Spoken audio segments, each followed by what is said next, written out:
आप बताओ क्या नाम है ब्रेना, क्या पढ़ाया था फोटो इलेक्ट्रिक के सेक्शन में मैंने?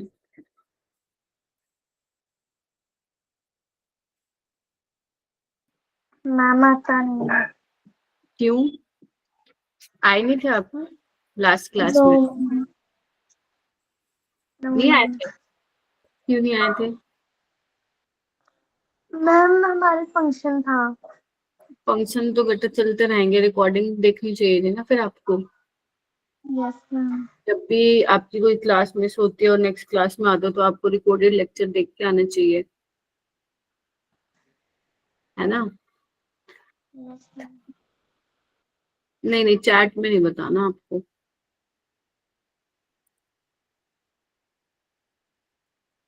ठीक है, ओके। गुंजन आप बताओ। The phenomena of ejection of electrons from the surface of a metal. Threshold frequency क्या होती है?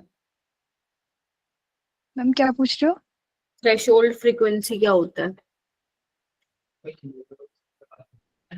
थ्रेशोल्ड फ्रीक्वेंसी बताया था ना मैंने आपको, क्या होता है?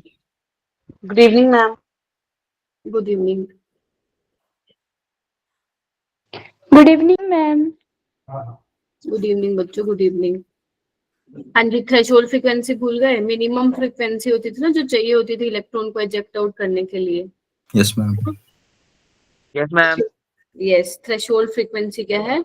मिनिमम फ्रीक्वेंसी तो चाहिए हमें इलेक्ट्रॉन को इजेक्ट आउट करने के लिए। तो अगर मान लो मेटल का वर्क फंक्शन थ्रेशोल्ड एनर्जी है आपका, लेट से कोई भी ले लो, और जो आप इंसिडेंट करवा रहे हो अगर उसकी एनर्जी ग्रेटर देन है या इक्वल टू है, तभी क्या होगा आपका इलेक्ट्रॉन क्या होगा, इजेक्ट आउट होगा। या तो थ्रेशोल्ड फ्रीक्वेंसी के बराबर हो या फिर उससे ज्यादा हो फ्रीक्वेंसी। तो जितनी तुम फ्रीक्वेंसी बढ़ाओगे तो उससे क्या होगा, इलेक्ट्रॉन का इजेक्शन होगा, और प्लस जो एक्स्ट्रा एनर्जी बचेगी that will convert into kinetic energy.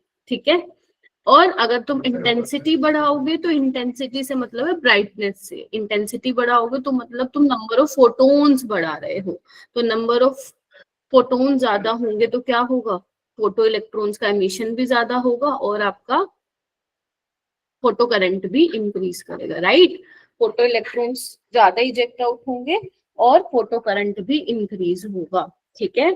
Kinetic energy का इंटेंसिटी से कोई लेना देना नहीं था, काइनेटिक एनर्जी का फ्रीक्वेंसी से लेना देना, और इंटेंसिटी का लेना देना है किससे, नंबर ऑफ फोटोन से। क्लियर हुआ? Yes ma'am. यस। तो आपको क्या करना है ना बच्चों, रिवाइज तो करके आना है। तो आज मैं आप लोगों को क्या कराऊंगी, एक तो अपन डी ब्रोई हाइपोथेसिस पढ़ेंगे, छोटा सा है, बहुत ज्यादा इंपॉर्टेंट भी नहीं, इतने क्वेश्चन नहीं आते, बट आता है तो आसानी सवाल आता है। उसके अलावा मैं क्वांटम नंबर स्टार्ट करूंगी। Heisenberg uncertainty principle is not a very important topic, but वो टॉपिक आप लोग जरूर पढ़ेंगे अपने एनसीईआरटी से। क्लियर है?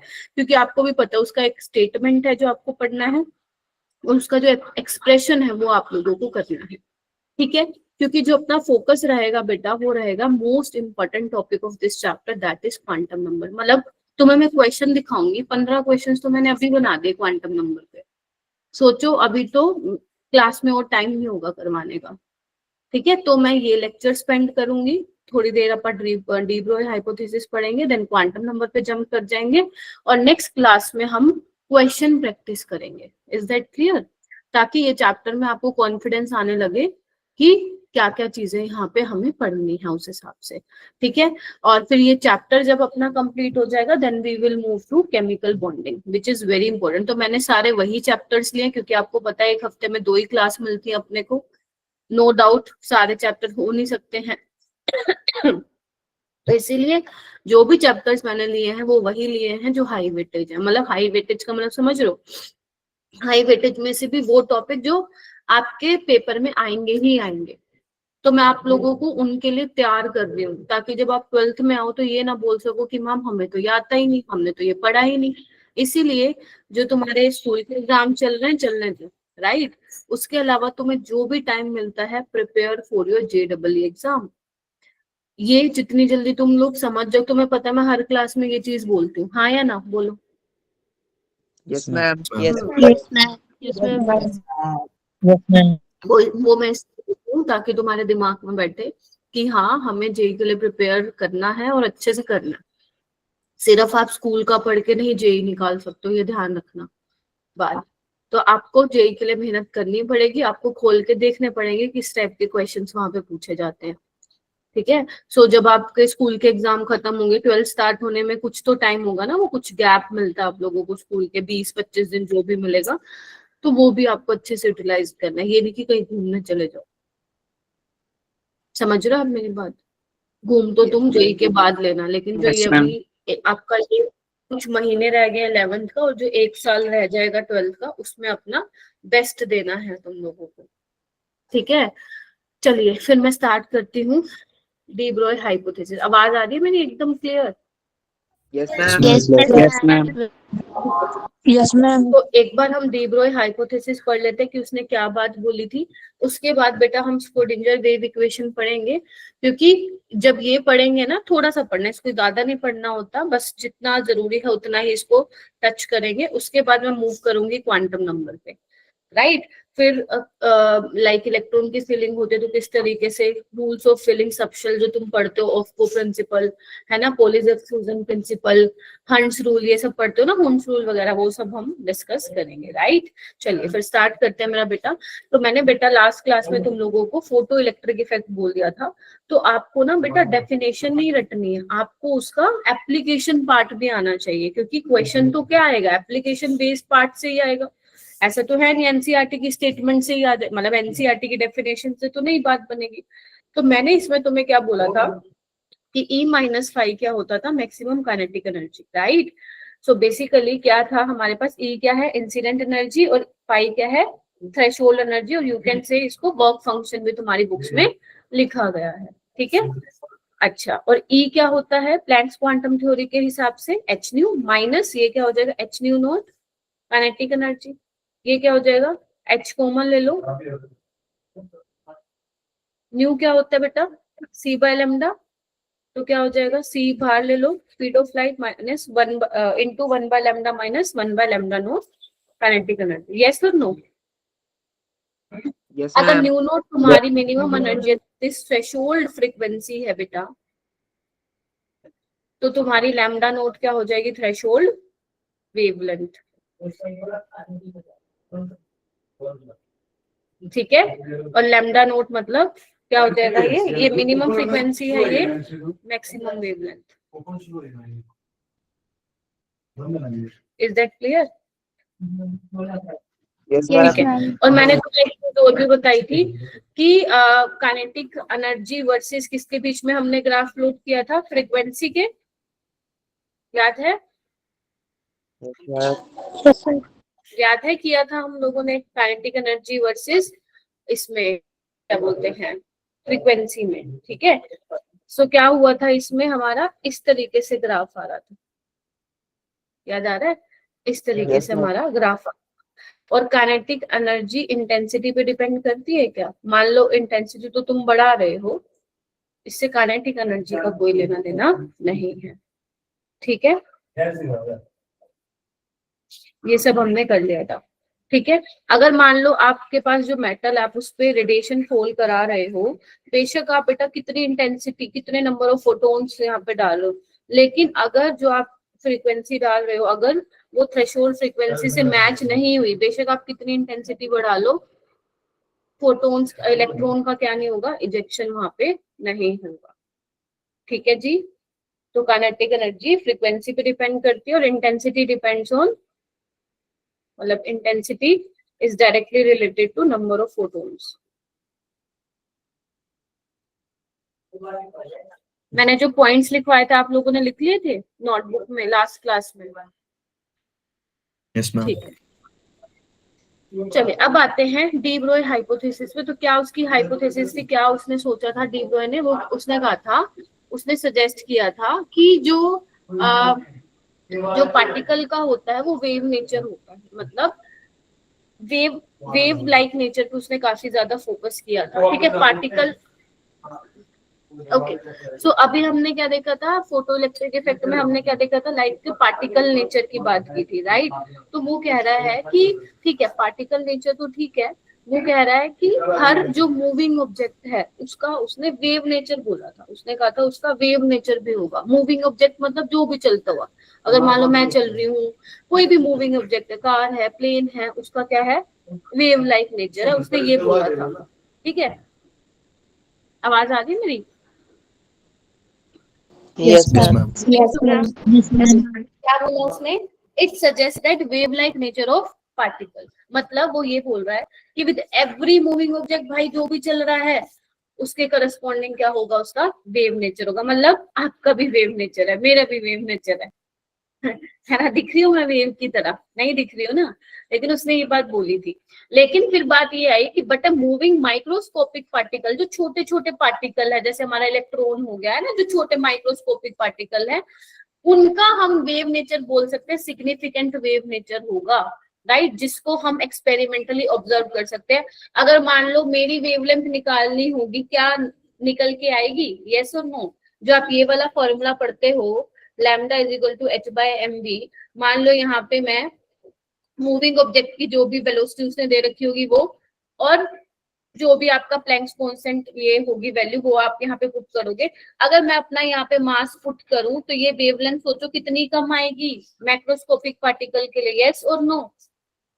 तो मैक्रोस्कोपिक पार्टिकल्स के लिए वेवलेंथ को एक्सपेरिमेंटली ऑब्जर्व करना सिग्निफिकेंट ही नहीं था। तो ये जो उसका ये वाला मानना था कि हर पार्टिकल का वेव लाइक नेचर होता है, तो ये किसके लिए सिग्निफिकेंट था, माइक्रोस्कोपिक पार्टिकल्स के लिए सिग्निफिकेंट था। Is that clear to everyone? Yes, ma'am. Yes, ma'am. Yes, ma'am. Yes, ma'am. आपको ज्यादा इसमें पढ़ने की जरूरत नहीं है, बहुत आसान सवाल आते हैं इससे, ठीक है। अच्छा, अब वो कह रहे हैं सिग्निफिकेंट, बस आप ये जरूर लिखते जाना जो मैं बोल रही हूँ। सिग्निफिकेंट नेचर का मतलब क्या है कि जो वेवलेंथ है वो इसके बीच में 10⁻⁻11 meter less than equal to 10⁻⁻6 meter, मतलब इसके बीच में जो है वेवलेंथ होगी। सिग्निफिकेंट का मतलब ये है, ठीक है। अच्छा, मैंने ये वेवलेंथ याद करनी है कि कितनी होगी, नहीं आपको याद नहीं करनी, सिर्फ मैं एक बता रही हूँ। तो अच्छा, किसी भी मूविंग ऑब्जेक्ट के लिए आपको वेवलेंथ जो कैलकुलेट करनी है वो आप कौन से वाले फॉर्मूले से करोगे बेटा, lambda is equal to H by M D. ये वो वाला लैम्डा नहीं है जो आप mu is equal to C by lambda नहीं पढ़ते, नहीं, ये आपका कौन सा वेवलेंथ है, डी ब्रोए वेवलेंथ है। Is that clear? बच्चों को बहुत डाउट होता है इसमें, यस और नो? Yes, ma'am. हाँ या ना? Yes, ma'am. क्योंकि जो भी आपको मूविंग ऑब्जेक्ट दिया गया है वो आप उसकी वेलोसिटी यहाँ पे पुट करोगे, गेटिंग माय पॉइंट? और जो आप ये वाला पढ़ते थे यहाँ पे आप सी स्पीड ऑफ लाइट लेते थे, राइट। तो ये लैम्डा डी ब्रोए वेवलेंथ है, पहली चीज। दूसरा, एमडी क्या है आपका, मोमेंटम है, सबने सुना होगा MD, product of mass and velocities, linear momentum. H क्या है, प्लैंक्स कांस्टेंट। एम क्या है, जो भी मास जिस भी पार्टिकल का उसने दिया होगा उसका हम मास लेंगे, ठीक है। अगर इलेक्ट्रॉन का तो होगा इलेक्ट्रॉन का मास लेंगे, अगर किसी और चीज का मास दे रखा होगा तो उसका लेंगे। और ध्यान रखना मास किस में लेना है आप लोगों को बेटा, केजी में लेना है। स्पीड किसमें लेनी है, स्पीड मीटर पर सेकेंड में। जब आप ये लोगे तब आपकी वेवलेंथ किस में आएगी मेरा बेटा, मीटर में आएगी। जैसे देखो आपका प्लैंक्स कांस्टेंट किस में होता है, जूल सेकंड में, ध्यान से देखेंगे सारे बच्चे, मास केजी में, और ये लेना है तुम्हें वेलोसिटी मीटर पर सेकंड। तो अब एक बात बताओ, तुमने ये फिजिक्स में पढ़ा है कि जूल जो है वो केजी मीटर स्क्वायर पर सेकंड स्क्वायर होता है? इट्स ओके नेहा, ये किसी ने पढ़ा है फिजिक्स में कि जूल Yes, ma'am. इसके बराबर होता है केजी मीटर स्क्वायर पर सेकंड से? अगर किसी ने नहीं भी पढ़ा तो घबराने की बात नहीं है, ये तुम्हारा ना बड़ा काम आता है, थर्मोडायनेमिक्स में भी काम आता है, यहाँ पे भी काम आता है। तो अगर मैं मेरा बेटा जूल को ये लिख दूं केजी मीटर स्क्वायर पर सेकंड स्क्वायर, तो देखना क्या होगा, देखना मेरा बेटा, केजी से केजी गया, बोलो क्या कहते हो? Yes, ma'am. Yes, ma'am. ठीक है, और यहाँ पे सेकंड तो ऑलरेडी था, तो यहाँ पे ये भी कैंसिल आउट हो गया। देखो मीटर से 1 मीटर गया, तो यानी कि किसमें आया आपका वेवलेंथ मीटर में? चौक के आरती, कोई बात नहीं। आप देख रहे हो कैसे आया डी ब्रोई वेवलेंथ मीटर में? Yes, ma'am. हाँ, वो आपको पता होना चाहिए डी ब्रोई वेवलेंथ मीटर में कैसे आ रही है। तो वो कैसे आएगी? जब तुम मास को केजी में रखोगे, वेलोसिटी को मीटर पर सेकंड में रखोगे, और आपका प्लैंक्स कांस्टेंट तो जूल सेकंड में है। ठीक है जी। अच्छा, क्या मैम सिर्फ एक ही फॉर्मूला है जो हमें याद रखना? नहीं, एक दो और फॉर्मूले हैं जो आप लोगों को याद रखने हैं। चले आइए। सबसे पहला, lambda is equal to H by P. P क्या होता है? M V, mass into velocity. पता होना चाहिए एम क्या है और वी क्या है, पता चले फॉर्मूला रट के बैठ गए। ठीक है। अच्छा, उसके बाद मुझे बताओ काइनेटिक एनर्जी क्या होती है? Half M V square. बोलो। Yes, Yes, ma'am. ma'am. Okay,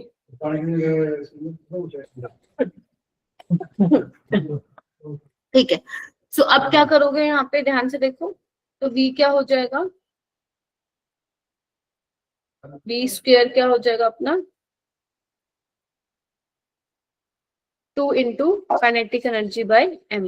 तो v क्या हो जाएगा? Under root 2 into kinetic energy by m। ठीक है। ओके मैम, ये क्यों लिखवाया है? देखो, काइनेटिक एनर्जी मैंने तुम्हें बोला हाफ एम वी स्क्वायर होता है। ठीक है। अच्छा, इसको हम क्या लिख सकते हैं? और हमें पता है पी एम वी होता है, तो हम क्या कर सकते हैं? एम से मल्टीप्लाई कर देते हैं इधर भी और इधर भी। क्या कहते हैं? देखना एक बार। इसको छोड़ो, नीचे वाले फॉर्मूले को, ये तुम्हारे काम का है नहीं। ठीक है। तो देखना ये क्या बनेगा? M into kinetic energy half M square V square को मैं क्या लिख सकती हूँ? मोमेंटम लिख सकती हूँ। बोलो ना, बोलो। Yes, ma'am. यहाँ ले गई। Yes, ma'am. M square V square is momentum. तो पी क्या आ जाएगा? अंडर रूट 2m के ई। तो लेमडा क्या आ जाएगा? h by under root 2m into kinetic energy. Yes और नो? तो यहाँ से तुम्हें एक बहुत इंपॉर्टेंट चीज पता चल गई। क्या क्या पता चल गई? कि lambda is inversely proportional to mass of object, और lambda is inversely proportional to Kinetic energy. Kinetic energy. एक सेकेंड, यहां से तो ये आ गया। ठीक है। और अगर काइनेटिक एनर्जी के टर्म्स में बोलूंगी तो क्या हो जाएगा यहाँ पे? ये हो जाएगा। क्या कहते हो? हाँ या नहीं? ये मैं ये आपको Yes, ma'am. किसकी दी जाएगी? जनरली यहाँ पे इलेक्ट्रॉन की दी जाएगी। तो मास ऑफ इलेक्ट्रॉन तो आपको पता ही है क्या होता है, फिक्स होता है ना, 9.1 इंटू 10⁻⁻31। एच भी आपको पता है। तो यानी कि डी ब्रोई वेवलेंथ क्या होगी? किसके इनवर्सली प्रोपोर्शन होगी? Under root inversely proportional to under root of 2 क्या बोलते हैं? Kinetic energy. तो ये भी तुम्हारे काम में आएगा। अच्छा, अगर मैं बोलूं अगर इलेक्ट्रॉन रेस्ट पे है, ठीक है, देन मैं उसको एक्सेलरेट कर रही हूं बाय गिविंग पोटेंशियल v। तो जो बेटा काइनेटिक एनर्जी में चेंज आएगा वो किसके बराबर होगा? QV के बराबर होगा। ये आप कहाँ सीखोगे? फिजिक्स में सीखोगे, क्योंकि फिजिक्स में भी आती है ना ये वाली चीज। तो वहां पे वोल्टेज वगैरह का सुनोगे तुम। Q into we. क्यू क्या है? चार्ज है। ठीक है। और v क्या है? पोटेंशियल है। यस और नो? तो इसको, इस फॉर्मूले को मैं ऐसे लिख सकती हूँ क्या? ध्यान से देखना। इसको मैं हटा दूं जो ऊपर लिखा है, क्योंकि ये वाला तो फॉर्मूला तुमने लिख लिया ना नीचे वाला। इसको हटा दूं Yes, ma'am. वाला। तुम्हें पता होना चाहिए कैसे आया। ठीक है, देखो क्या होगा फिर। Lambda is equal to h by 2m QV। बोलो क्या कहते हो? ठीक है। Yes, ma'am. अच्छा, ओके। अगर मान लो, यहाँ पे ध्यान से सुनो, अगर मैं इलेक्ट्रॉन की बात कर रही हूँ तो मास तुम्हें पता होगा, इलेक्ट्रॉन पे चार्ज भी तुम्हें पता है। तो यहाँ पे क्या आता है बेटा? ये वाला रिलेशन निकल के आता है, ये वाला। तो तुम डायरेक्ट याद कर सकते हो।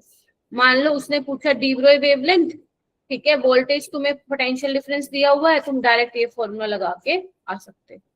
काम आएगा ये तुम्हें बेटा। वैसे ज्यादा क्वेश्चन तो नहीं आए हो इस पे, बट स्टिल तुम्हारे काम में आएगा, तो लिख लो इसको, ठीक है।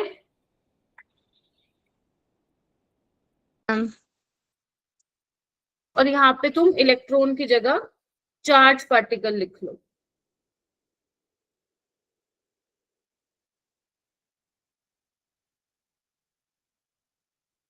ताकि वो कोई भी दे कंफ्यूज ना हो कि मैम ने तो इलेक्ट्रॉन बताया, ठीक है। वो V वोल्टेज है ना? लिख लो इनको फॉर्मूलेज को।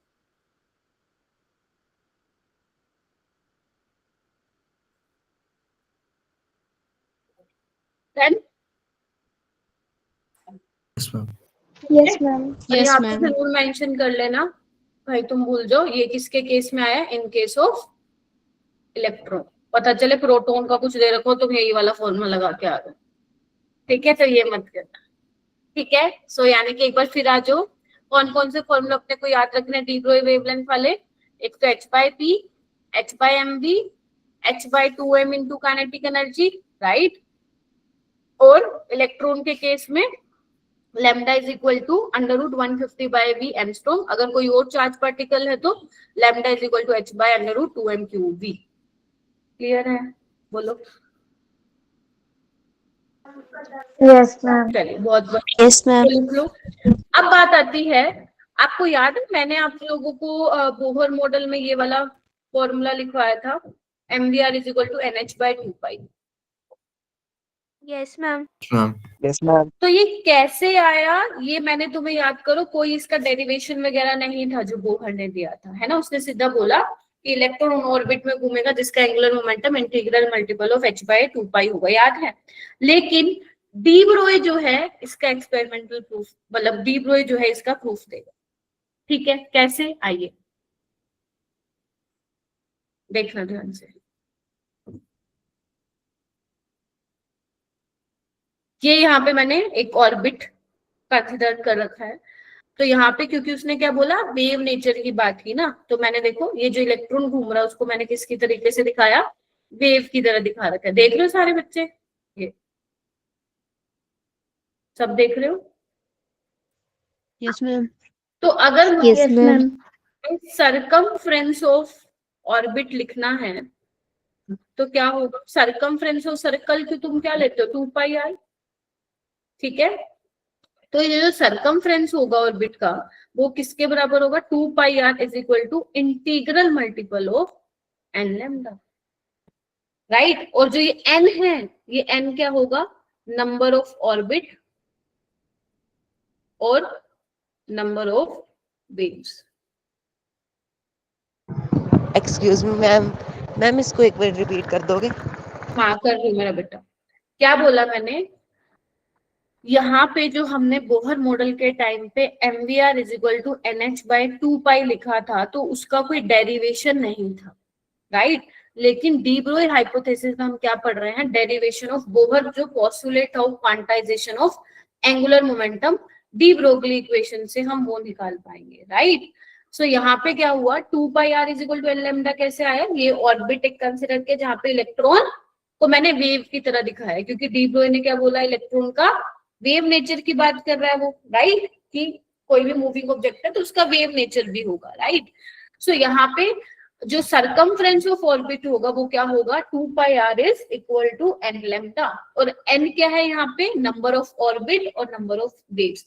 तो अगर मैं तुमसे पूछूं यहाँ पे कितनी वेव्स दिखाई दे रही है, 1 2 3 4 5 6, तो यहाँ पे n की वैल्यू क्या आ जाएगी, 6 आ जाएगी। तो समझ रहे हो n ये है, गेटिंग माई पॉइंट और नॉट।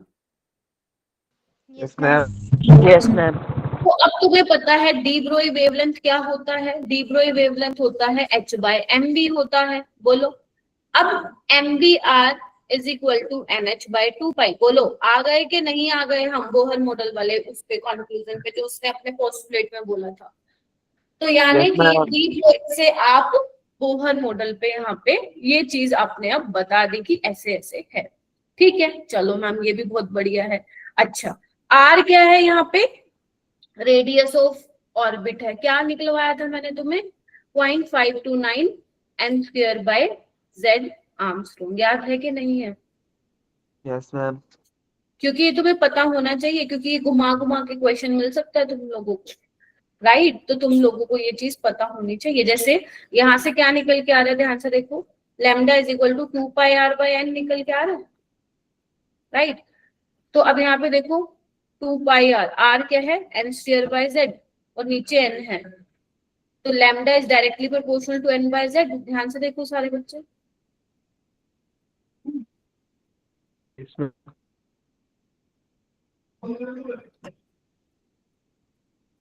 अब क्वेश्चन कैसे आता है वो मैं आपको दिखाऊंगी, ऐसे इससे थ्योरी से नहीं पता चलेगा कि क्वेश्चन कैसे आया। ठीक है, इसको एक बार लिख लो, देन हम क्वेश्चन करेंगे कुछ। लिख लो इसको।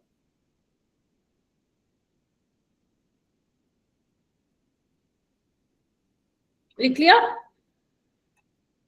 Yes, ma'am. Yes, ma'am. चलिए चलिए आगे चलते हैं। ये देखो यहाँ पे क्या बोला हुआ है, if kinetic energy of an electron is increased 4 times, अगर इलेक्ट्रॉन की काइनेटिक एनर्जी 4 गुना बढ़ गई है तो wavelength of the de Broglie wave associated with it would become, तो डी ब्रोए वेवलेंथ कितनी हो जाएगी? तो यहाँ पे बात कर रखी है काइनेटिक एनर्जी और डी ब्रोए वेवलेंथ की, तो हमें पता है which is inversely proportional to kinetic energy। बोलो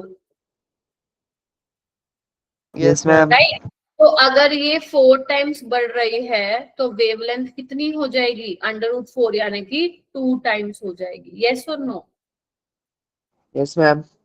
देखो पहले इधर देखो मेरा बेटा, ये थी, ठीक है, जो लैम्डा 2 है वो क्या हो गई है, 4 टाइम्स हो गई है। 4 टाइम्स का मतलब 4 टाइम्स ऑफ इनिशियल, तो ये कैंसिल आउट हो जाएगा, तो ये कितना आ जाएगा 2, तो कितना हो गया 2 टाइम्स हो गया।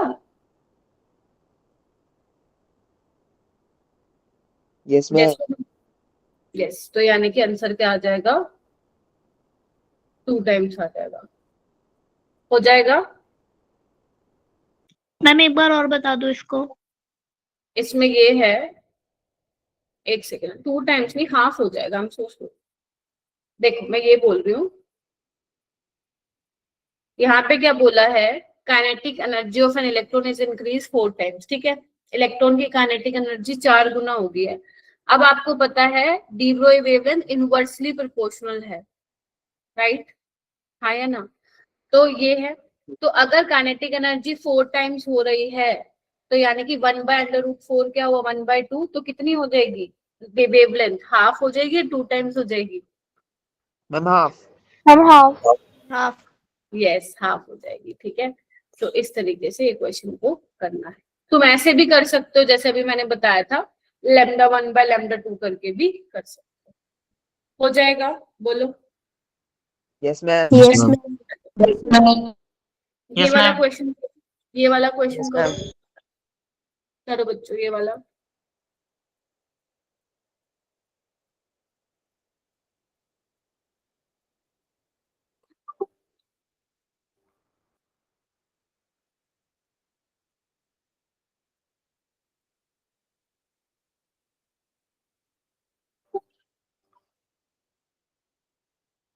मैम वो शो है हो। बेटा ये प्लीज अपने माइक को म्यूट रखो, वरना फिर मैं रिमूव कर दूंगी बेटा।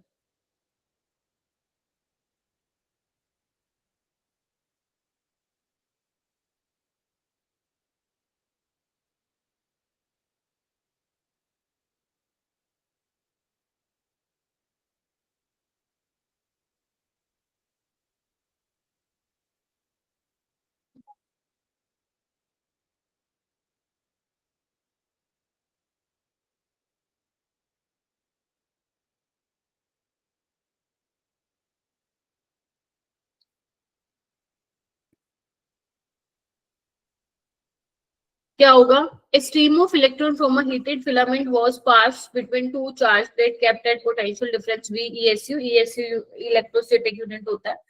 E और M क्या दिया हुआ है, चार्ज और मास ऑफ एन इलेक्ट्रॉन दिया हुआ है, तो आपको बताना है h बाय लैम्डा, बहुत आसान है। लैम्डा क्या होता है, h बाय 2m क्यू, क्या हुआ यश, 2m ev होता है, तो h बाय लैम्डा क्या हो जाएगा बताओ भाई, h बाय लैम्डा क्या हो जाएगा, 2m ev, ऑप्शन नंबर 4 हो जाएगा।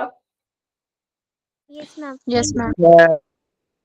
Yes, ये ma'am. वाला क्वेश्चन करो, ए प्रोटोन एंड लिथियम 3+ न्यूक्लियस। अब देखो यहाँ पे प्रोटोन की बात की गई है और लिथियम +3 की बात की हुई है, ठीक है, इनके न्यूक्लियस की बात की हुई है, ठीक है। अच्छा, are accelerated by the same potential if lambda of lithium and lambda of proton denote the de Broglie wavelength और of Li3+ and proton respectively.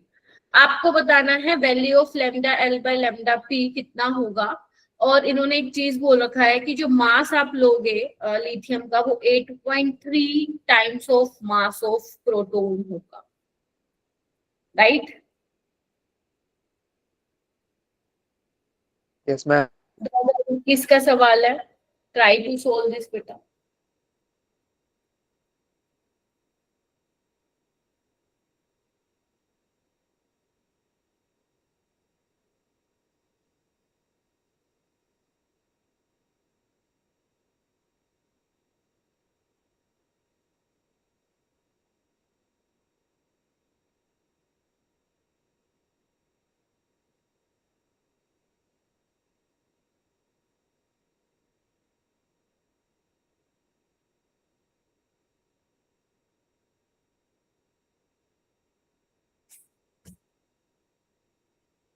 Formula क्या लगेगा,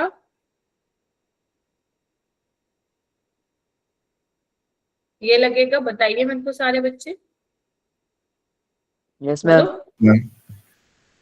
अच्छा, अब यहाँ पे क्या है, पोटेंशियल तो सेम है, ठीक है, तो यहाँ पे क्या चीज अलग हो जाएगी, प्रोटोन के लिए मास, और यहाँ पे क्या दिया हुआ है आपको, चार्ज, यस और नो। तो यहाँ पे क्या बोला हुआ है, जो मास ऑफ लिथियम +3 है वो 8.3 टाइम्स है मास ऑफ प्रोटोन। तो क्या हो जाएगा, लेमडा क्या करें हम लोग, लेमडा लिथियम बाय प्रोटोन का वो ले ले रेशियो, वही पूछे हमसे। तो क्या हो जाएगा, एक बार बताओ, यहाँ पे क्या हो जाएगा, मास ऑफ लिथियम है ना, और चार्ज ऑन लिथियम कितना है, 3 का, यस और no. Yes, ma'am. Yes, ma'am. ठीक है, ऊपर किसका चला जाएगा, प्रोटोन का। अच्छा, ओके, हाँ, इसमें भी एक चीज है, ये mass of proton into charge कितना होगा प्रोटोन पे, 1 का, बोलो। और लिथियम का मास कितना बोला हुआ इन्होंने, 8.3 times of mass of proton, yes और नो। तो बस तुम्हें क्या करना है, इसको सॉल्व करना है, तो कितना आएगा निकालना जरा,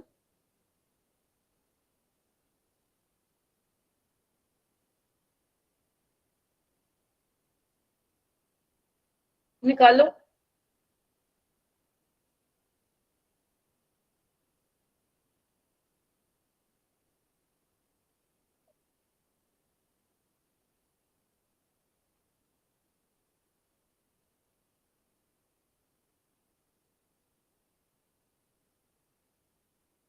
ये कितना आ जाएगा, 24.9, यस और नो, अब बोलो। Yes, ma'am. Yes, तो ma'am. 24.9 को मैं 25 क्या कहते हो, हाँ मैम लिख लो।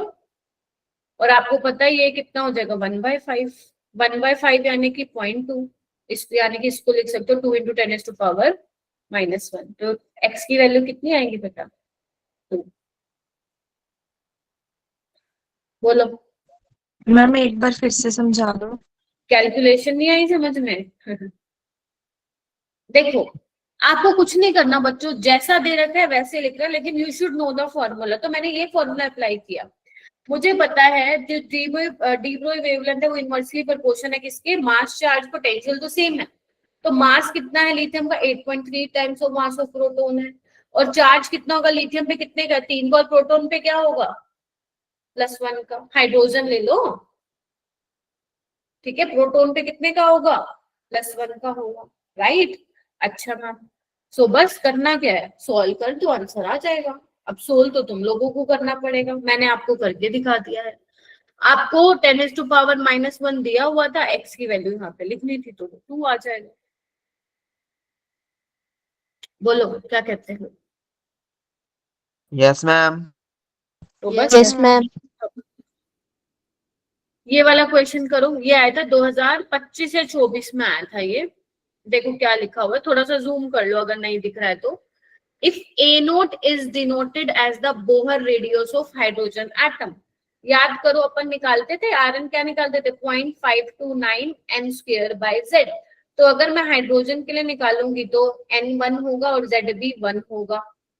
ठीक है, बोलो, क्योंकि उन्होंने बोल दिया a naught is a Bohr radius of hydrogen atom, यानी कि n इन्होंने 1 लिया, z तो 1 ही होगा। तो यानी कि Rn कितना आ गया, 0.529, और ये किसके बराबर है, ए नोट के बराबर है। क्या कहते हैं? हाँ मैम।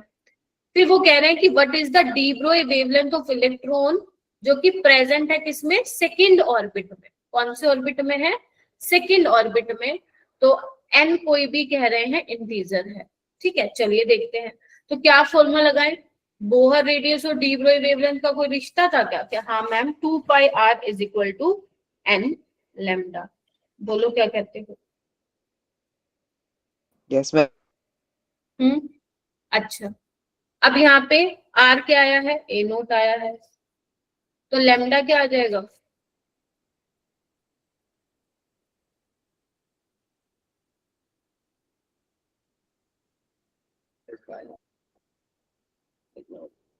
ये आ जाएगा अपना 2π ए नोट बाय n। ऐसा ऑप्शन है अपने पास? नहीं, अपने पास ऐसा ऑप्शन नहीं है, कुछ गड़बड़ किया मैंने, उसको देखने दो। If a naught is the Bohr radius of, okay अच्छा ओके ठीक है, ए नोट है Bohr radius of hydrogen atom, then what is the de Broglie wavelength of the electron present in second orbit. ये हमने miss कर दिया, देखो भाई ये मिस कर दिया बच्चों, इधर आओ। तो 2π r क्या होगा, 0.529, n क्या है, सेकेंड ऑर्बिट, यस और नो, और एटॉमिक नंबर 1 है, n लैम्डा। ठीक है मेरा बेटा। अच्छा, और ये क्या है, ए नोट है, तो यानी कि क्या हो गया, एन लैम्डा क्या आ गया तुम्हारे पास, 8π ए नोट, तो लैम्डा क्या आ गया, 8π ए नोट बाय एन। हाँ या ना, ऐसे होगा ये सवाल। ये मिस नहीं करना जैसे मैंने कर दिया, ध्यान रखना सेकंड ऑर्बिट बोला हुआ है तो वहां पे आपको करना पड़ेगा, इनका स्क्वायर 2 का स्क्वायर 4 हो जाएगा मेरा बेटा। ठीक है, सो इस तरीके से क्या हो जाएगा, सोल्व हो जाएगा। ठीक है, चलो इसको लिख लो, और जितना भी मैंने पढ़ाया अभी तक एक बार रिवाइज करो। पहले मैं आपसे पूछूंगी, then I will move to quantum number. चलो जल्दी करो, जल्दी करो मेरा बेटा। नेटवर्क इशू हो रहा है तो रीजॉइन कर लो बेटा।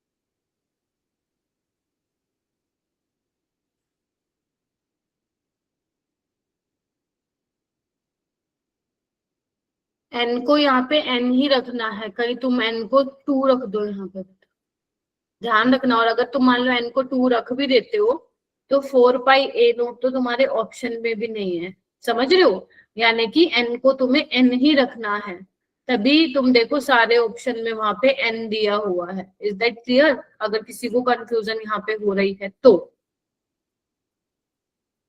Yes, ma'am. चलिए आगे चलते हैं।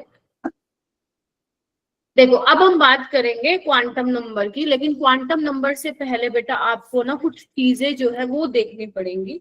देखो डी ब्रोई हाइपोथेसिस के बाद हम लोग हाइजेनबर्ग अनसर्टेनिटी प्रिंसिपल पढ़ते हैं, वो मैंने आप लोगों को घर से बोला है पढ़ने के लिए, राइट।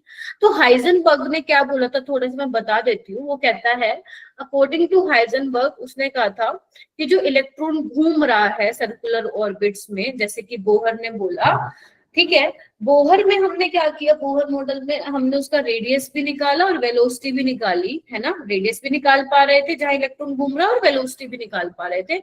बट हाइजेनबर्ग क्या कह रहा है, it is impossible to detect the exact position of electron inside the atom. मतलब तुम एक टाइम पे उसकी वेलोसिटी और उसकी पोजीशन नहीं बता पाओगे। ये किसने बताया था हमें, हाइजेनबर्ग ने बताया था, राइट।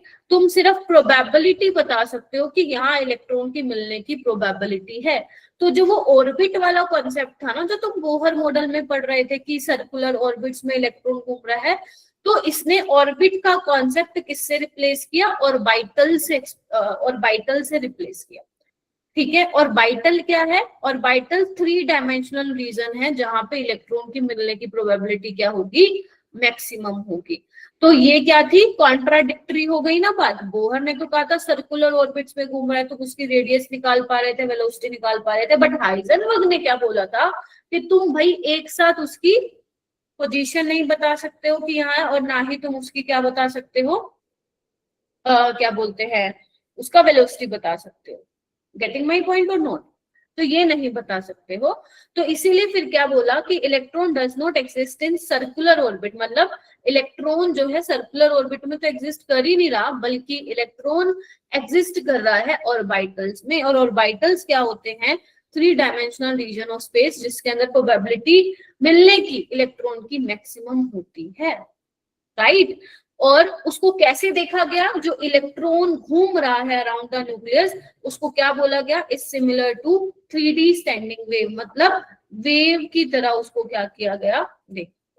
तो अगर वेव है तो उसके करस्पॉन्डिंग हमारे पास क्या होगा, वेव फंक्शन भी होगा। ये भी तुम थोड़ा बहुत फिजिक्स में पढ़ते हो, केमिस्ट्री में भी है ये चीज, बट इतना ज्यादा जे रेलेवेंट नहीं है। तो जो ये वेव फंक्शन, अब वेव है तो उसके करस्पॉन्डिंग वेव फंक्शन होगा, और इसी वेव फंक्शन के पास सारी इंफॉर्मेशन होगी इलेक्ट्रॉन की, कि इलेक्ट्रॉन भाई साहब कौन से शेल में है, कौन से सब शेल में है ना, कितने उसके पास ऑर्बिटल हैं, ये सारी इंफॉर्मेशन इस वेव फंक्शन में मिलेगी।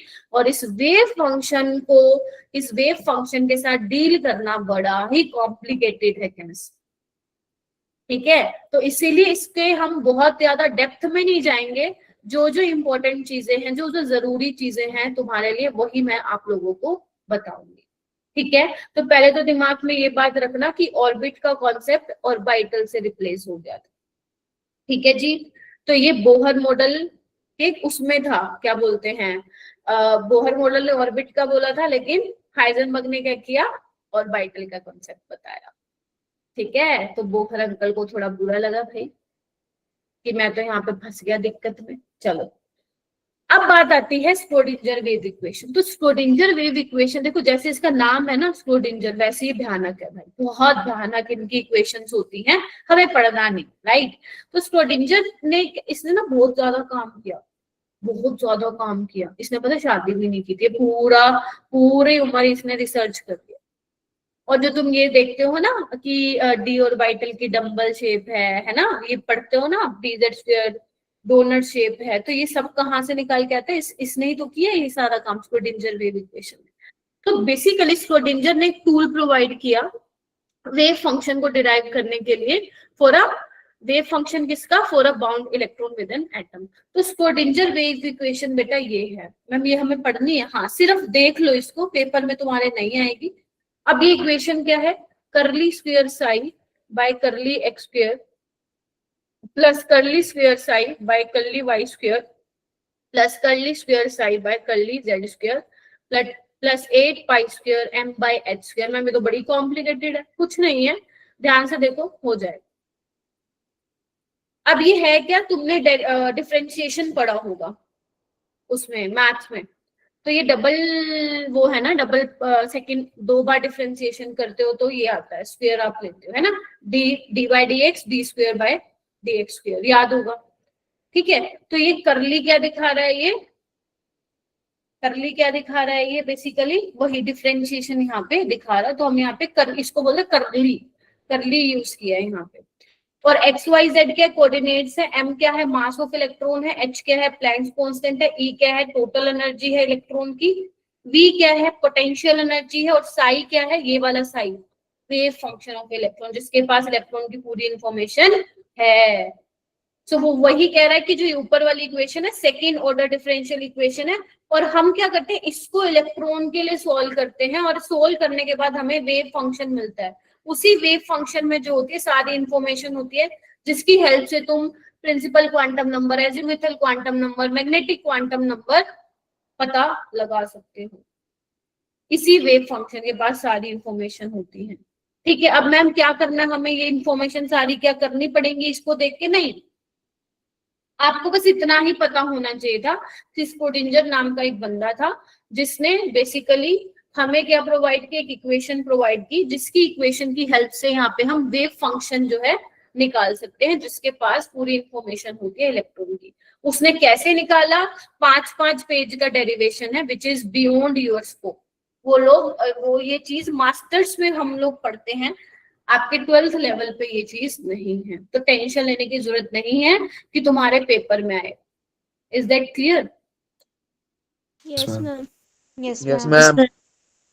बस इस इक्वेशन को लिख के छोड़ देना। अगर ज्यादा से ज्यादा उसने पेपर में दिया तो बस ये पूछ लेगा कि इसमें से स्क्रोडिंजर वेव इक्वेशन की सही इक्वेशन कौन सी है, दैट्स इट, खत्म कहानी। राइट, चलिए आगे। अब बात आती है, अब मैं बात करूंगी क्वांटम नंबर की। तो बेसिकली क्वांटम नंबर पढ़ क्यों रहे हैं हम? हमें क्वांटम नंबर इसलिए पढ़ना है क्योंकि हम इलेक्ट्रॉन के घर का पता लगाना चाहते हैं। अगर तुम सारी इंफॉर्मेशन चाहते हो इलेक्ट्रॉन की तो तुम्हें क्वांटम नंबर पढ़ने पड़ेंगे। हर क्वांटम नंबर से तुम्हें कुछ ना कुछ जानकारी मिल रही है इलेक्ट्रॉन की। तो 4 क्वांटम नंबर हम लोग पढ़ते हैं यहाँ पे, एन, एल, एम और एस। एन क्या होता है? Principal quantum number.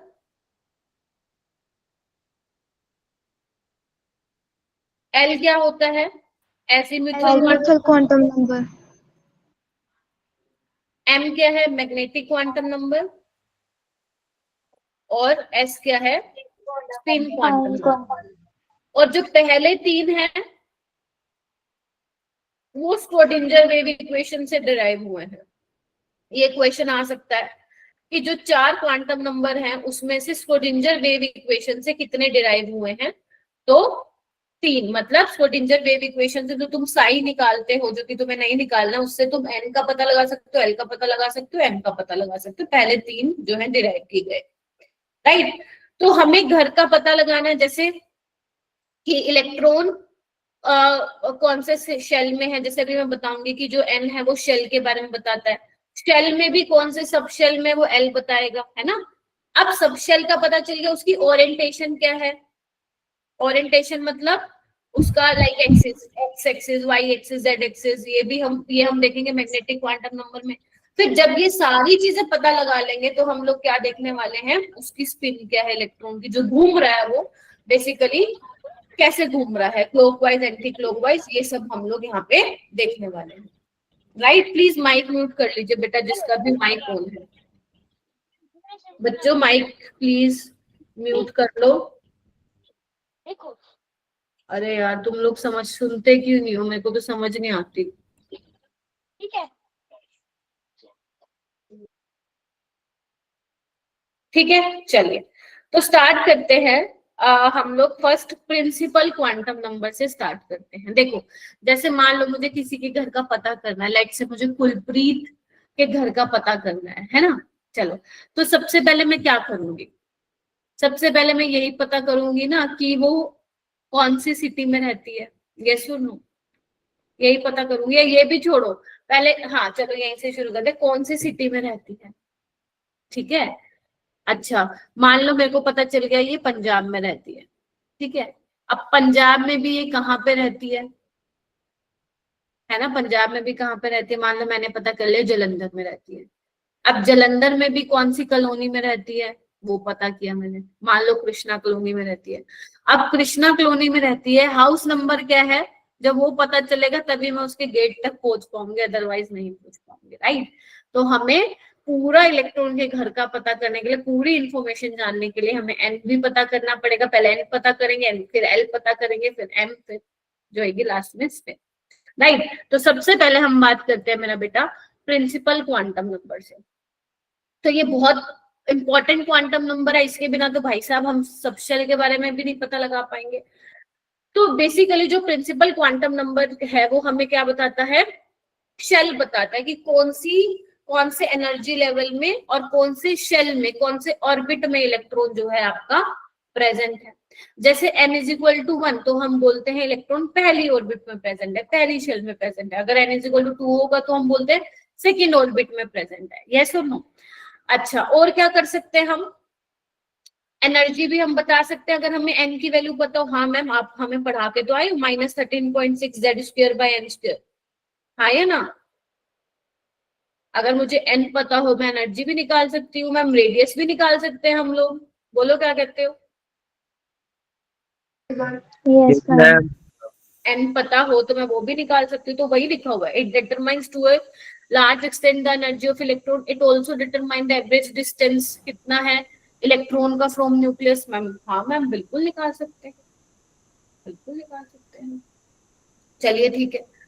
अच्छा, उसके बाद it is denoted by letter n. हाँ मैम, ये भी पता चल गया। This quantum number tell us in which principal energy level और shell the electron is present. ठीक है, एन की वैल्यू क्या हो सकती है मैम? 1 2 3 4 ये हो सकती है। ठीक है जी, बात यहाँ तक। अच्छा, लिख लो इसको, क्योंकि फिर इसके बाद मैं आगे चलूंगी, पता चले मैं तो आगे बढ़ती गई, तुम लोग लिखे ही नहीं हो।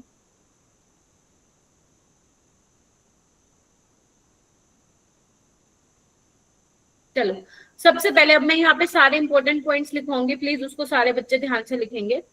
तो यस, क्योंकि एन की वैल्यू से हम क्या बता रहे हैं, कौन से ऑर्बिट में है। तो प्रिंसिपल क्वांटम नंबर की हेल्प से आप क्या निकाल सकते हो, ऑर्बिट एंगुलर मोमेंटम भी निकाल सकते हो। कैसे निकालोगे मैम? ये तो आप निकाल चुके हो, निकलवा चुके हो, mvr is equal to NH/2π। Yes और नो? Yes, ma'am. ठीक है। अगर मैं तुम्हें बोलूं for a given value of n, अगर तुम्हें n की वैल्यू दी हुई है, तो क्या हम टोटल नंबर ऑफ इलेक्ट्रॉन बता सकते हैं कितने होंगे? Yes, ma'am. या हाँ, या फिर you can say maximum number of electron कितने हो सकते हैं। तो ये हम किससे निकालते हैं? 2n² से। जैसे करके देख लो, अगर मान लो n2 है तो 2 का स्क्वायर क्या होगा? 4। ठीक है, और 4 2 जा 8, राइट। अभी तुम्हें आगे पता चलेगा, 2 में 2s और 2p है, p में मैक्सिमम 6 आ सकते हैं, s में 2 आ सकते हैं, मैक्सिमम 8। तो यहाँ पे टोटल की जगह मैक्सिमम लिख लो, that would be the better word to use. अगर मान लो तुम्हारे पास n की वैल्यू दे रखी है, तो क्या तुम उसमें ऑर्बिटल बता सकते हो? अभी मैम ऑर्बिटल मैंने अभी तुम्हें पढ़ाया नहीं है, मतलब वो आगे पढ़ोगे, बट अगर तुम लोगों ने स्कूल में पढ़ा होगा तो समझ में आ रहा होगा। Maximum number of orbital n² से निकालते हो। ठीक है, ये एक साथ लिख लो ताकि जगह जगह तुम्हें फिर देखना ना पड़े, एक जगह होंगी ये सारी चीजें, तुम्हारे लिए यूजफुल होंगी। ठीक है, अगर मान लो मुझे सबशेल बताने हो in the main energy level, number of subshell, I hope ये थोड़ा बहुत स्कूल में पढ़ा हो बेटा, in the main energy level, वो n के बराबर ही आता है। मतलब जो n की वैल्यू होगी उतने ही तुम्हारे क्या होंगे, सबशेल होंगे। अभी मैं आगे बताऊंगी। अगर n2 है तो तुम्हारे पास 2 सबशेल होंगे, समझ रहे हो? और अगर n3 है तो तुम्हारे पास कितने सबशेल होंगे? 3 सबशेल होंगे। ये बहुत इंपॉर्टेंट बात बता दी मैंने, है ना? जैसे अभी तुम आगे मैं पढ़ाऊंगी, अगर 2n की वैल्यू 2 है तो 2 सबशेल कौन से होंगे, 2s 2p। अगर 3 होंगे n की वैल्यू तो कितने सबशेल है, 3, 3s 3p और 3d। 3D। ठीक है, थोड़ी बहुत तो देखो स्कूल मतलब घर पे तुमने पढ़ा होना चाहिए ये चीज, क्योंकि तभी जो है तुम्हें समझ में आएगा, क्योंकि बहुत स्लो मैं जा नहीं सकती मेरा बेटा। उसके बाद बात आती है एजीमुथल क्वांटम नंबर, जो कि हमारा सेकंड क्वांटम नंबर है, इसको हम एल से डिनोट करते हैं। इसको हम एजीमुथल क्वांटम नंबर भी बोल सकते हैं, इसको हम सब्सिड्यूरी क्वांटम नंबर भी बोल सकते हैं।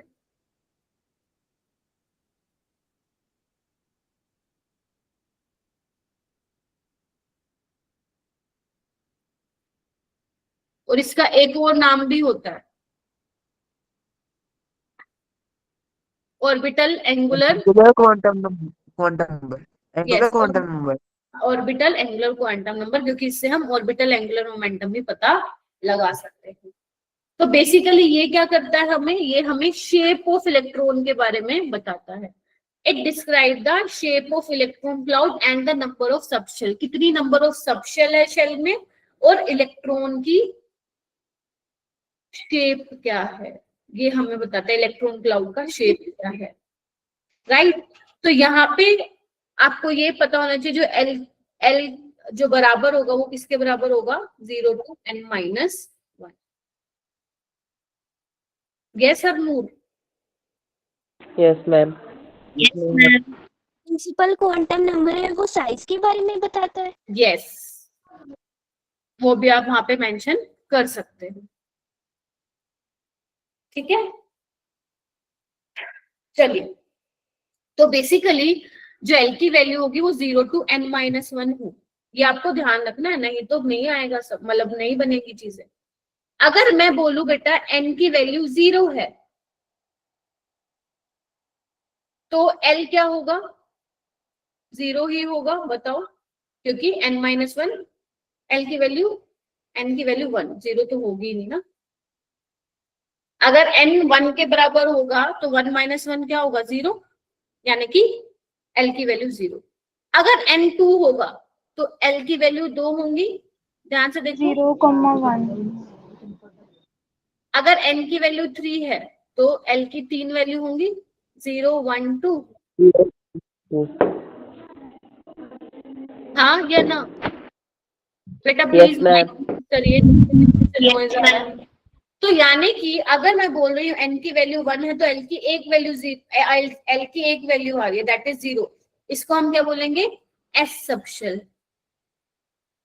s सबशेल के लिए l की वैल्यू क्या होती है, 0 होती है।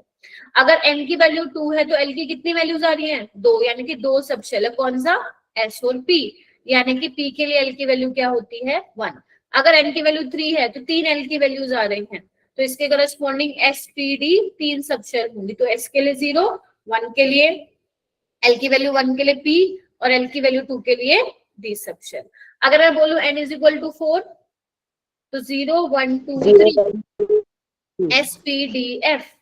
तो आप देख रहे हो कि number of subshell in the main energy level किसके बराबर आ रहे हैं, जितनी n की वैल्यू होगी। लेकिन एक पॉइंट नोट करने लायक है कि n and l can't have same value।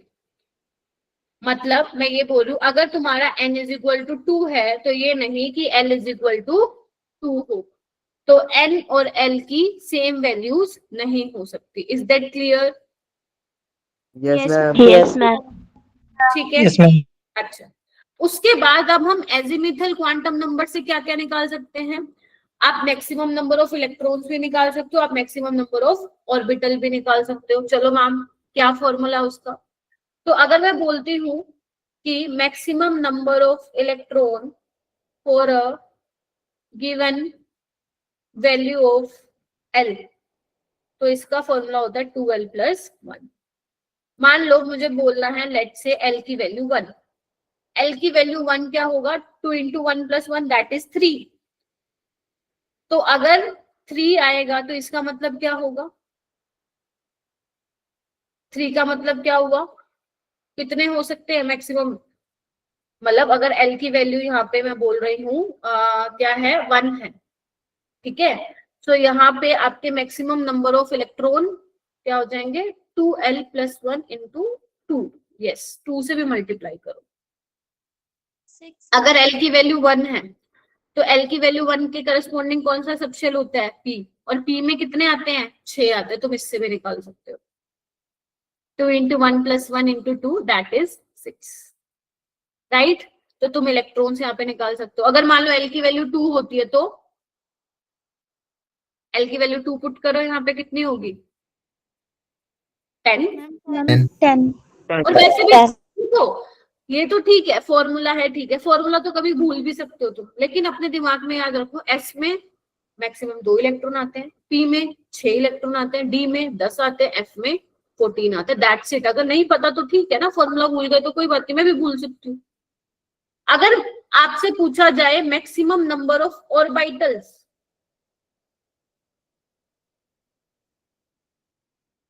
For a given value of L, तो उसका फॉर्मूला होता है 2L + 1।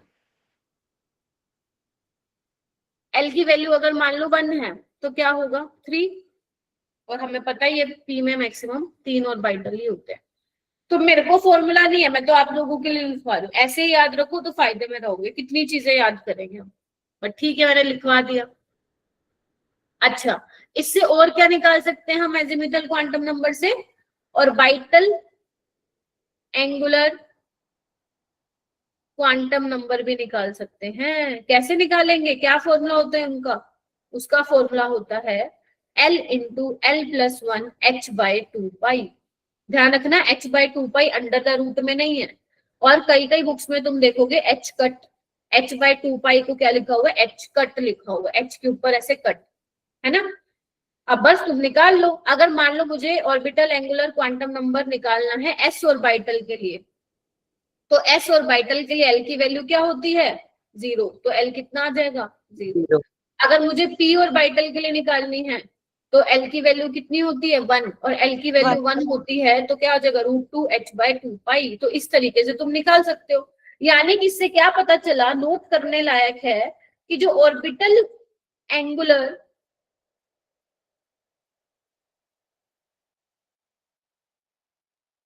ऑर्बिटल यहाँ पे मोमेंटम कर लें। अच्छा, जो ऑर्बिटल एंगुलर मोमेंटम है वो किस पे डिपेंड नहीं करता, does not depend on value of n। क्या कहते हो, n पे डिपेंड नहीं कर रहा है। फिर चाहे तुम 2s लो, 3s लो, 4s लो, सबके लिए ऑर्बिटल एंगुलर मोमेंटम कितना आएगा 0। तुम 2p लो, 3p लो, 4p लो, सबके लिए क्या आएगा √2 h/2π आएगा। यस और no? Yes, ma'am. Yes ma'am. Yes ma'am. Yes, ma'am. Ma'am ठीक इसको है, रिपीट कर देना। मैं बोल रही हूँ तुम एजिमुथल क्वांटम नंबर से ऑर्बिटल एंगुलर मोमेंटम भी निकाल सकते हो। उसका जो फॉर्मूला होता है वो होता है L × L + 1 under a root h/2π। h/2π under the root में नहीं है, बाहर है, राइट। अब अगर तुम्हें बोल रखा हो s ऑर्बिटल के लिए निकाल दो, p ऑर्बिटल के लिए निकाल दो, d ऑर्बिटल के लिए निकाल दो, तो तुम्हें L की वैल्यू पता होनी चाहिए क्या होगा, तो तुम निकाल सकते हो। तो मतलब ये ऑर्बिटल एंगुलर मोमेंटम n की वैल्यू पे डिपेंड नहीं कर रहा। मान लो वो पूछता है 3s के लिए निकाल दो, 4s के लिए निकाल दो, तो 0 ही आएगा, क्योंकि फॉर्मूले में देखो ना सिर्फ L है ना बेटा, n तो है ही नहीं, तो n पे तो डिपेंड ही नहीं कर रहा ये। Is that clear? Yes Yes, ma'am. ma'am. उसके बाद Yes, अगर मैं ma'am. मैग्नेटिक क्वांटम नंबर की बात करूं तो ये हमें क्या बताता है, मैग्नेटिक क्वांटम नंबर आपका किसके बारे में बताता है, टेल्स अबाउट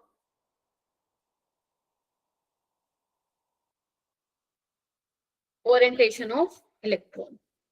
और जो ml, इसमें जो ml होगा उसकी जो वैल्यूज होती हैं मैग्नेटिक क्वांटम नंबर वो होती है -L2 + L, -L2 + L including 0।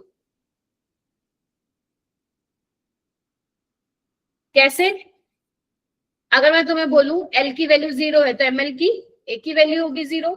अगर मैं बोलूं L की वैल्यू 1 है तो क्या होगी, ml की कितनी वैल्यूज होंगी, ध्यान से देखो, -1 0 +1। अगर मैं बोलूं L की वैल्यू 2 है तो ml की क्या वैल्यू होगी, -2 -1 -1 0 1 2। ऐसे ही L की वैल्यू 3 होगी, तुम निकाल सकते हो 7 वैल्यूज होंगी, यस और नो। ठीक है मैडम। तो यहाँ पे अगर ml की वैल्यू 0 है तो s ऑर्बिटल के लिए ml की वैल्यू क्या होती है, 0 होती है। L की वैल्यू 1 है तो p की बेसिकली यहाँ पे 3 ऑर्बिटल हैं जिनकी वैल्यू -1 0 और +1 है। ध्यान रखना इसमें क्या होती है, px py pz, है ना, 3 वैल्यू है ना, 3 वैल्यू है px py pz। ठीक है, और जो pz की वैल्यू होती है बेटा, इसको मैं ऐसे लिख देती हूँ ताकि कंफ्यूजन ना हो, pz की वैल्यू फिक्स होती है, ml की वैल्यू 0 होती है, लेकिन px और py की वैल्यू जो होती है वो +1 भी हो सकती है, -1 भी। अगर px +1 है तो py -1 हो जाएगा, अगर py +1 है तो px -1 हो जाएगा, राइट। तो ये ध्यान रखना। और अगर मैं l की वैल्यू 2 है तो l की वैल्यू 2 के लिए d सबशेल होगा, तो कितनी वैल्यूज हैं, 5, तो 5 ऑर्बिटल की कौन कौन सी होती है, dxy dyz dxz dx square dash y square और dz स्क्वायर।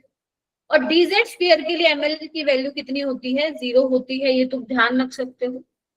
और dxy और dx square dash y square के लिए ml की वैल्यू होती है +-2। अगर एक +2 है तो दूसरा अपने आप बाय डिफॉल्ट -2 हो जाएगा एंड वाइस वर्सा। और क्या बचा, dyz और dzx के लिए क्या होती है ml की वैल्यू +-1। तो अगर एक +1 है तो दूसरा -1 हो जाएगा और वाइस वर्सा। ठीक है क्या, ये तुम्हें पता होना चाहिए। ठीक है, तो ml की वैल्यूज बेसिकली ओरिएंटेशन को भी दिखा रही है। अगर 0 है ml की वैल्यू तो यानी कि जो p वाला है वो z एक्सिस में है, अगर -1 है +1 में है तो वो x एक्सिस में भी हो सकता है और y एक्सिस में भी, यस और नो। ठीक है, चलो। अच्छा, अगर मैं स्पिन क्वांटम नंबर क्या होता है, वो तो बहुत सिंपल है। जो इलेक्ट्रॉन घूम रहा है वो 2 तरीके से, या तो क्लॉकवाइज घूमेगा या फिर एंटी क्लॉकवाइज घूमेगा, राइट। तो इलेक्ट्रॉन की स्पिन या तो +½ होगी या फिर -½ होगी।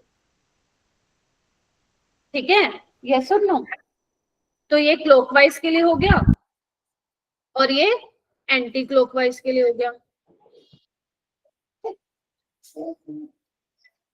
तो जो हम आगे अब इलेक्ट्रॉन को दिखाएंगे ना, वो हम ऐसे दिखाएंगे, इसके लिए +½ और इसके लिए -½, यस और नो। मैम ये हाफ का कुछ मतलब भी है? क्या हुआ बेटा? मैम ये हाफ ही क्यों है? इसमें हम स्पिन पर है, ये जब हम बोलते हैं ना कि इलेक्ट्रॉन की स्पिन को हमें डिस्क्राइब करना है तो हम क्या लेते हैं, क्योंकि हम इलेक्ट्रॉन को बेटा ऐसे दिखाते हैं, जब हम ऑर्बिटल में भरते हैं तो ऐसे दिखाते हैं ना हम लोग, ठीक है। तो इसकी स्पिन क्या है, देखो +½ एक हम +½ लेंगे और -½ क्योंकि अगर मान लो इसकी मैं बात करूं तो टोटल यहाँ पे 0 आएगी। तो आप जो स्पिन बोलते हो यही बोलते हो कि इनकी जो वैल्यूज होती है वो +½ होती है और -½ होती है, ये नहीं बोल सकते 1 होती है 2 होती है, राइट। तो +½ और -½ इनकी वैल्यूज होती है, आपको ध्यान रखना पड़ेगा बेटा, राइट। तो अगर मान लो आपके ऑर्बिटल में इस तरीके से, तो एक +½ है -½ है, तो टोटल स्पिन क्या हो जाएगी, 0 हो जाएगी, यस और नो। Yes ma'am. इस तरीके से तुम्हें ध्यान रखना है। तो इसी, अब देखो आप हर जगह +½ -½ तो नहीं लिख सकते हो ना, तो आप इलेक्ट्रॉन के जरिए से दिखाओगे। अभी कल वाली क्लास में, नेक्स्ट वाली क्लास में मैं आपको यही बताऊंगी कि इलेक्ट्रॉन की फिलिंग कैसे कर लो। तो आप ये नहीं लिखोगे +½ -½ उसको आपको इलेक्ट्रॉन से दिखाना पड़ेगा ऐसे। तो एक ऑर्बिटल में मैक्सिमम 2 इलेक्ट्रॉन आते हैं, ये उसने भी बताया था पोलिंग एक्सक्लूजन प्रिंसिपल में कि एक ऑर्बिटल में मैक्सिमम 2 इलेक्ट्रॉन आते हैं और दोनों की स्पिन क्या होगी, मस्ट बी अपोजिट होगी।